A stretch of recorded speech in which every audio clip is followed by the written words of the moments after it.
সদ্যবিদায়ী মন্ত্রী এমপিদের দেশত্যাগ ঠেকাতে কঠোর অবস্থানে শাহজালাল আন্তর্জাতিক বিমানবন্দর কর্তৃপক্ষ। আরো জানাতে সেখান থেকে যুক্ত হচ্ছেন সহকর্মী ফজলে ইলাহি আদিত্য, কঠোর অবস্থানের বিষয়ে বিমানবন্দর কর্তৃপক্ষ কি বলছে জানাবেন আমাদের।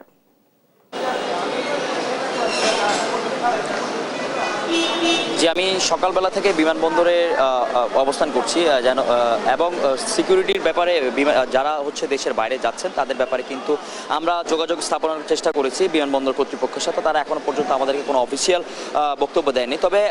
তবে সাবেক প্রধানমন্ত্রী শেখ হাসিনা কিন্তু দেশ পলায়নের পর থেকে কিন্তু যেই হারে বিভিন্ন মন্ত্রীরা দেশ থেকে পালাচ্ছেন সেখানে কিন্তু দেখা যাচ্ছে ইতিমধ্যে জুনায়েদ আহমেদ পলক থেকে শুরু করে তারপর এবং হচ্ছে হাসান মাহমুদ এবং হচ্ছে অন্যান্য যা আইন শৃঙ্খলা বাহিনীরা আছেন তারা দেশ পলায়ন করছেন। এবং সেই পলায়নের ঠেকাতে কিন্তু ইতিপূর্বে কিন্তু আমরা দেখেছি বিভিন্ন মন্ত্রী এবং সংসদ সদস্যদেরকে এই এয়ারপোর্ট কেন্দ্রিক গ্রেফতার করা হয়। শুরুতেই কিন্তু জুনায়েদ আহমেদ পলকই মূলত গ্রেফতার হয়েছেন। পরবর্তীতে আরও মন্ত্রী থেকে শুরু করে সংসদ সদস্যরা কিন্তু গ্রেফতার হন। এর পাশাপাশি কিন্তু ডিবি হারুনও কিন্তু এই এয়ারপোর্ট থেকে গ্রেফতার হয়েছেন। এখন সিকিউরিটির ব্যাপারে যদি আমরা একটু বলতে চাই যে এখানে পর্যাপ্ত পরিমাণ আইনশৃঙ্খলা বাহিনী মোতায়েন রয়েছে, যেটা এয়ার এভিয়েশনের আইনশৃঙ্খলা বাহিনী।